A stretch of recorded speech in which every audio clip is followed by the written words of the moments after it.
Hi, welcome. I'm Camille from Chicken Scratch and Sniff. That's cknscratch.com. Welcome. Today we're going to talk about 4 ideas for games to play in senior primary. So if you know somebody that teaches senior primary, please share this with them or tweet them or whatever you need to do. If you have comments or questions, please put them below as we go and like the things that I share that you would like, okay? So 4 ideas. The main thing, though, with games when you're playing them in a Sunday school class is you have to make sure that the game is a tool that you're using to teach the gospel, not pushing the gospel aside. So keep that in mind as you plan your games. And some lessons absolutely lend themselves to games more than others. So you're going to have to kind of gauge that as well as the maturity of your class, okay? So the first one that I really, really like, especially if you have kids that don't like to stay sitting, or you have kids that tend to get distracted easily, is not just one game but combining multiple games. Okay, so I'll show you how I do that. So for example, I have these matching cards up on this board here. Hi, welcome everybody. And what I do for this game, for example, is I ask a question, and whoever answers it correctly gets to come and try to make a match. Now, if they don't make a match, they just go back and sit back down. But if they do make a match, then I let them play a different game. So I have this really easy toddler game. It's a toddler game, but that's what makes it fun. So this is a cushy dice, so if they're going to throw it, I know I'm not going to ruin anything in my room, okay? So I recommend cushy dices, okay? And depending on what color they get, they draw a card, and it's something as simple as pretend to drive a car. But they're like silly things that just makes it fun, and like the older kids love it because it's just silly, okay? So it's a 2-part game that keeps them interested and engaged and a little bit more focused. Here's another one. So instead of this being a matching game, I would have questions on the back of this, and we would take turns picking which questions, and of course I would have summarized my lesson or gone over the scripture story before we dived into the questions, okay? So you got to make sure they know the story before you can play the game. So there's questions on the back of this, and they come up and they pick a question, and then they have to answer it. And sometimes there's scripture references to help them out, and sometimes they're application questions, so they have to figure it out on their own. If they're really stumped, I let them phone a friend because I want everybody to be able to participate, okay? So if they answer the question after they pick it, then like this last week, I took cups and I stacked them up, and they got to throw a beanbag 3 times to see if they knocked down all the cups, okay? And if they knocked down the cups, then I let them do something else, okay? Like all the cups. The thing I liked about this one was that, okay, they had to answer the questions first. So we already had to get into the scriptures. We already had to know the answers so they could easily answer the questions. They love knocking down cups. But then, while the next person was picking their question, the person who knocked down the cups had to stack them back up. So it already kept them busy. So the ones that were wandering around the rooms a little bit more were already more focused because they liked stacking up the cups themselves and getting it ready for the next person, okay? So those are just kind of 2 examples of taking, not just doing like a simple game, but building upon other games to keep that engagement, but to still bring the gospel in and making it all about that. They have to know the questions, they have to know the answers, we discuss them a little bit, and then they get to have a little bit of fun, okay? Number 2 is you can do, this one's pretty easy. If you have a treasure chest, I like to bring it in just because it's a little bit more fun, but if you don't have one, just get a paper bag. That's totally fine too. But I just stick strings out of my chest, and on the end of the strings are questions. And the twist with this one is they can be questions related to the lesson, or they're going to be questions about completely different things. So I like to do this one around the holidays because it's an easy way to tie the holidays in, and I already want to talk about what they're doing for Easter or for Christmas anyway. So what I'll do is I'll have a questions for the lessons, but then I'll be like, so what's an Easter tradition that you do in your family? And then they share it, and it's usually gospel related, so it's really easy to talk about those things as well as the lessons and tie them together. Or it might be a question like, what do you like about, or what's your favorite food? And so it can be simple things like that too, but it gets them a little excited because what kind of question are they going to draw? And then it's just a little bit more fun because they're moving out of their seats and they get to draw it, and it just keeps them a little bit more focused, okay? So that's easy. You can do that with most of the lessons, and it's just a little bit more fun. Now, here's another one on the board here. I kind of drew some pieces of a board game. Board games you can do a lot with a lot of the lessons, but they do take more time, so you're going to have to plan it. Some of the lessons are really short, so this is a great one to do. You're going to have to come up with a few rules, though.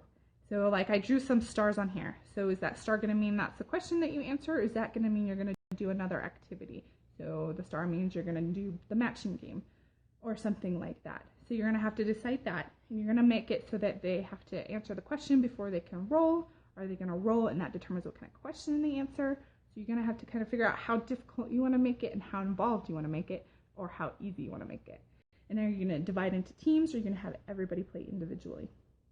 But it can be a lot of fun, and depending on the size of your class and things like that will determine what you end up doing, obviously.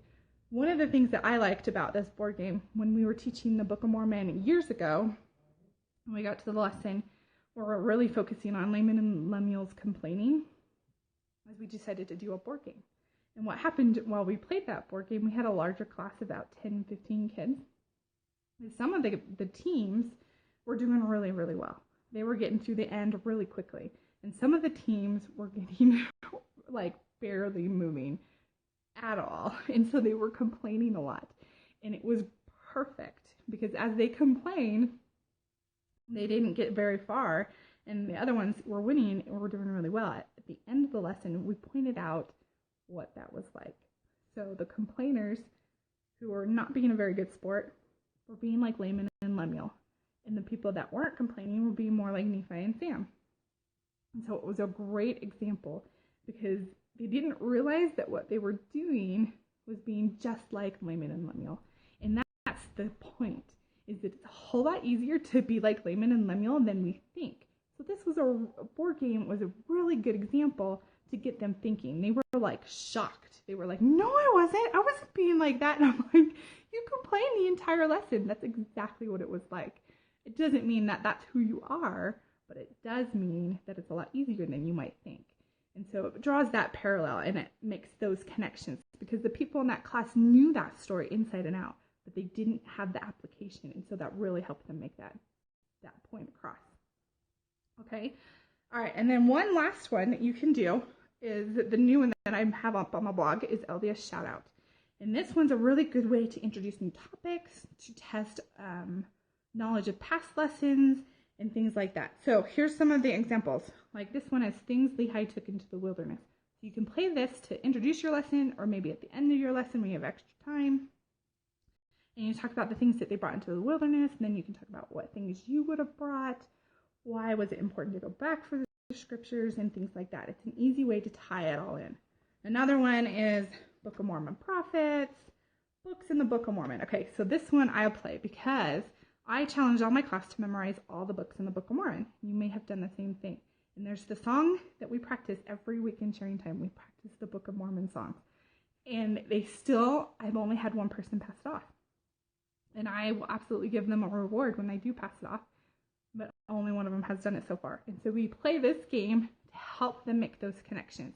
And why do I want them to memorize the books in the Book of Mormon? Because it's easier for them to find things in the scriptures after they know where they are. And so I'm helping them get into the scriptures. And you as a teacher should do the same. And so you can use this, play this every week if you want, and make up different answers and get them into those books of the Book of Mormon. Okay? And there's miracles performed by Jesus. This is a great one for Easter. So you can use this for a lot of different lessons and kind of just tie it in. All right? Oh, I forgot. Thanks, Sheena. One of the things I forgot with this board game, so I guess I'm going to add it to number 5. Okay, so there's a bonus tip today, is you use the board for other games. So you can do a board game, but then maybe you want to play Pictionary instead. Or like with the Lehi stream lesson, it was really easy to draw on the board.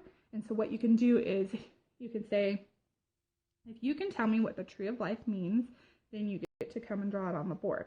And so as you're getting different people to answer those questions and figure out what the interpretation of the dream is, they all get a chance to draw on the board. And so they're all working together and they're really engaged and invested in the lesson, which is exactly what you want. So figure out a way that you can break up a scripture story into drawings and have them draw it on the board and take turns drawing it on the board. This looks really well for those kids that are all over the place in case it gets them doing something with their hands, which is really good.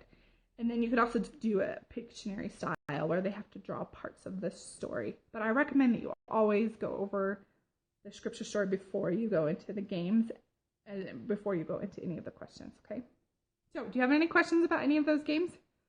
Yeah, your kids are really into drawing right now. It's really good just to do something with your hands. And you could do it with Play-Doh and stuff too, but it's a little bit more messy. So I like to do the board stuff, and everybody wants to draw on the board, right? Especially at senior primary age. Okay, so number 1, do games that aren't just one game.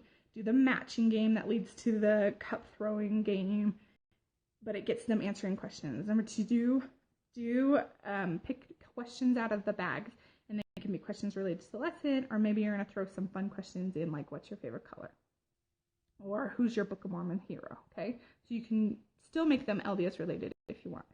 Okay, number 3 is do board games and tailor it to your class's need and even draw parallels from the board games to the application of the scripture story. And then number 4 is play LDS shout out and get them to know these things in the scriptures that way. Okay, and then and number 5, our bonus tip was drawing on the board, Pictionary, figure out a way to do it all together. Oh, good. Thanks, Gina. Thanks for sending them to the site. I appreciate that. So if you have any other questions, please tweet me or comment and let me know. I would love to answer them. I'm continually putting these videos up on the blog all the time. So come back and watch them again. Thanks so much for joining. I really appreciate it. Have a great week.